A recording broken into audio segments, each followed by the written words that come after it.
አክብሮታዊ ሰላምታችን በያላችሁበት ሁሉ ይድረሳችሁ። ውድ የቲክቫ ኢትዮጵያ ቤተሰቦች ለሰዓቱ ከምናስደምጣችሁ አበይት ጉዳዮቻችን መካከል በየቀኑ በሚፈጸም ግድያ ምክንያት የመኖር ህልውናችን ስጋት የተሞላ ሆኗል ሲሉ የደቡብ ኢትዮጵያ ክልል ኮሬ ዞን ነዋሪዎችና አመራሮች ለቲክቫ ኢትዮጵያ ተናገሩ። ባሳለፍነው ዓመት በግል የከፍተኛ ትምህርት ተቋማት ፈተና ከወሰዱ 89036 እጩ ተመራቂዎች 10904ቱ ብቻ ማለፋቸውን ትምህርት ሚኒስቴር አስታወቀም። የፌደራል መጀመሪያ ደረጃ ፍርድ ቤት በፊንቴክ የማጭበርበር ወንጀል የተጠረጠሩ አርቲስቶችና ቲክቶከሮችን ጉዳይ ተመልክቶ በዋስትናና ተያያዥ ጉዳዮች ላይ ውሳኔ ለመስጠት በድጋሚ ለሚያዝያ 14 2018 ተለዋጭ ቀጠሮ ሰጥቷል።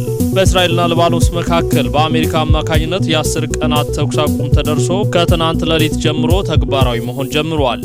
ውድ የቲክቫ ኢትዮጵያ ቤተሰቦች ለሰዓቱ የቲክቫ ዜና ወጃችን እነዚህን ጉዳዮች በዝርዝር እናስደምጣችኋለን። አብራችሁን ቆዩ። በየቀኑ በሚፈጸም ግድያ ምክንያት የመኖር ህልውናችን በስጋት የተሞላ ሆኗል ሲሉ የደቡብ ኢትዮጵያ ክልል ኮሬ ዞን ነዋሪዎችና አመራሮች ለቲክቫ ኢትዮጵያ ተናገሩ።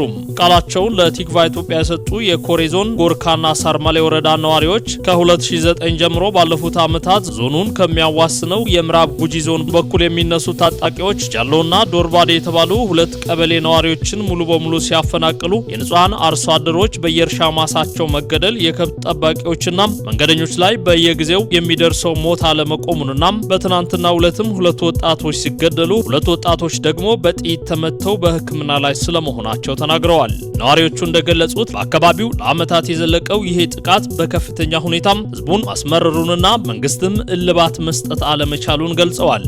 አንድ የጎርካ ወረዳ ከፍተኛ መንግስት አመራር ስለ ጉዳዩ ለቲክቫ ኢትዮጵያ ሲያስረዱ በቀጠናው በተደጋጋሚ በሚፈጸሙ ጥቃቶች ምክንያት 11 ቀበሌያት ከእርሻ ስራቸው በከፊል መፈናቀላቸውንና ከኮሬ ዞን ወደ ዲላ የሚወስደው መንገድ በየወቅቱ አሽከርካሪዎችና ተሳፋሪዎች ላይ በሚደርሰው ጥቃት ምክንያት ላለፉት 9 ዓመታት መዘጋቱን ተናግረዋል። በየወቅቱ ቁስለኛን መሰብሰብና የሞቱትን መቅበር የየዕለት ስራችን ሆኗል። የምንመራውን ህዝብ ከሞት መታደግ አለመቻል ያሳዝናል። ተስፋ ቆርጠናል። እኛም ለመሞት ተዘጋጅተናል ሲሉም ቃል በቃል ለቲክቫ ኢትዮጵያ አስረድተዋል። ቲክቫ ኢትዮጵያ ከጉዳዩ ጋር ተያይዞ ከኮሬ ዞን አስተዳዳሪ እንዲሁም ከደቡብ ኢትዮጵያ ክልል ሰላምና ጸጥታ ቢሮ ምላሽና ማብራሪያ ለማግኘት ቢሞክርም ለጊዜው አልተሳካም። የፌደራል መጀመሪያ ደረጃ ፍርድ ቤት በፊንቴክ የማጭበርበር ወንጀል የተጠረጠሩ አርቲስቶችና ቲክቶከሮችን ጉዳይ ተመልክቶ በዋስትናና ተያያዥ ጉዳዮች ላይ ውሳኔ ለመስጠት በድጋሚ ለሚያዝያ 14 2018 ተለዋጭ ቀጠሮ ሰጥቷል።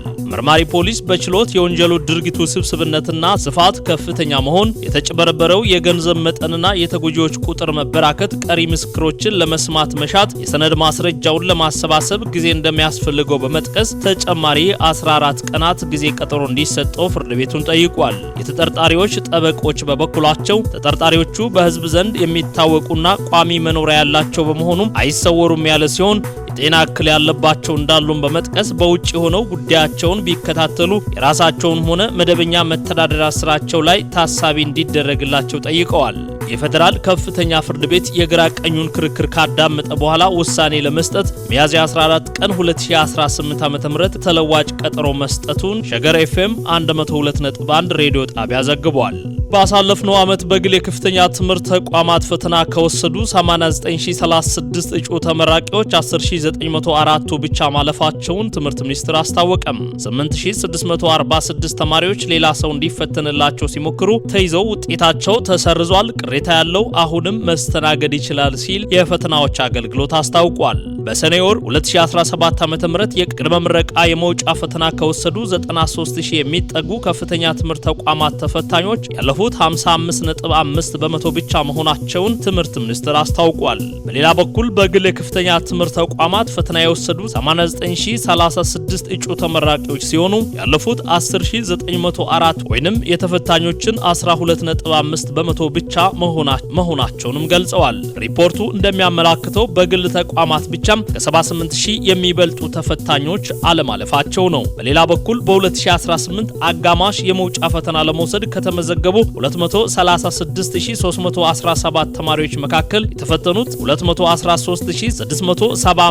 ሲሆኑ ከነዚህም ውስጥ 50 እና ከዚያ በላይ ያስመዘገቡት 49664 ብቻ መሆናቸውን የትምህርት ምዘናና ፈተናዎች አገልግሎት አስታውቋል። የአገልግሎቱ ዋና ዳይሬክተር ዶክተር እሼቱ ከበደ ይህ ቁጥር ባለፈው ተገልጾ ከነበረው ትንሽ የጨመረው ቅሬታ በቀረበበት ወቅት የተሻሻለ ነገር ስላለ ነው ብለዋል። ከዚህ ቀደም ያለፉት 48692 መሆናቸውንና ጉዳዩ በሂደት ላይ እንደሚገኝም ለቲክቫ ኢትዮጵያ ገልጸው ነበር። በቴክኖሎጂ ጭምር የፈተና ክፍል ከገቡ በኋላ ሲያጭበረብሩ የተገኙ 2047 ሲሆኑ ባልተፈቀዱ ቁሳቁሶችና በተፈቀዱ ኮምፒውተሮች ያልተፈቀዱ ድርጊቶችን ሲፈጽሙ እጅ ከፈንጅ የተያዙ 817፣ ሌላ ሰው እንዲፈተንላቸው የሞከሩ 8648፣ ከአንድ ጊዜ በላይ የተፈተኑ 630 ተፈታኞች ውጤት መሰረዙንም ገልጸዋል። አሁንም አሳማኝ ቅሬታ ያላቸው ተፈታኞች መስተናገድ እንደሚችሉም ዋና ዳይሬክተሩ ጠቁመዋል። የትምህርት ሚኒስትሩ ፕሮፌሰር ብርሃኑ ነጋ በበኩላቸው የመውጫ ፈተና በሰጠን ቁጥር ብዙ ማጭበርበሮችን እናያለን። ማጭበርበር ብቻ ሳይሆን ኦርጋናይዝድ የሆኑ ማጭበርበሮች ሁሉ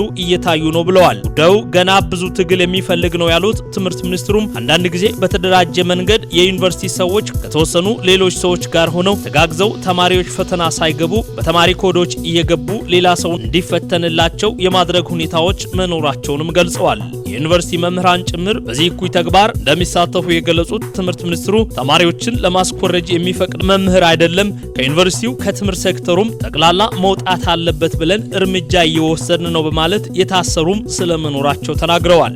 በእስራኤልና ሊባኖስ መካከል በአሜሪካ አማካኝነት የ10 ቀን የተኩስ አቁም ስምምነት ተደርሶ ከትናንት እኩለ ሌሊት በኋላ ተግባራዊ መሆን ጀምሯል። የአሜሪካው ፕሬዝዳንት ዶናልድ ትራምፕ ስምምነቱ ለ10 ቀን ብቻ የተደረሰ ቢሆንም ሊራዘም እንደሚችል ጠቁመዋል። የእስራኤሉ ጠቅላይ ሚኒስትር ቤንያሚን ኔታንያሁ ከሊባኖስ ጋር ታሪካዊ የሰላም ስምምነት እድልን ይፈጥራልን ብለዋል። በኢራን የሚደገፈው ሄዝቦላ የተኩስ አቁምን እንደሚያከብር ጠቅሰው በሁሉም የሊባኖስ ግዛቶች የተሟላ ጥቃቶችን ማቆም እንደሚያካትትና የእስራኤል ጦር በነጻነት እንዲንቀሳቀስም ጠይቀዋል። ኔታንያሁ ጦራቸውን በደቡባዊ ሊባኖስ ውስጥ 10 ኪሎ ሜትር ያህል ዘልቆ በመግባት የደህንነት ቀጠና ውስጥ እንደሚቆዩ የተናገሩ ሲሆን ይህ ከሄዝቦላ ፍላጎት ውጪ ነው። አሜሪካ የሊባኖስ መንግስት ሄዝቦላ እስራኤል ላይ ጥቃት እንዳይፈጽም ለማድረግ ተጨባጭ እርምጃዎችን መውሰድ ይኖርባታልም ብለዋል። ሄዝቦላ እስራኤል ክህደት ከፈጸመች ጣቴ ቃታ ላይ ነው ስልም አስጠንቅቋል። ስምምነቱን ተከትሎ ጦርነቱን ሸሽተው የወጡ ሊባኖሳውያን ወደ ቀያቸው እየተመለሱ ይገኛሉ። መረጃው የቢቢሲ ነው። ውድ የቲክቫ ኢትዮጵያ ቤተሰቦች ለሰዓቱ ያዘጋጀንላችሁ አጫጭር መረጃዎች ይህንን ይመስሉ ነበር። የተወዳጁ ቲክቫ ኢትዮጵያን ይፋዊ የዩቲዩብ ቻናል ሰብስክራይብ በማድረግ ቤተሰብ ይሁኑ። ሰናይ ቆይታም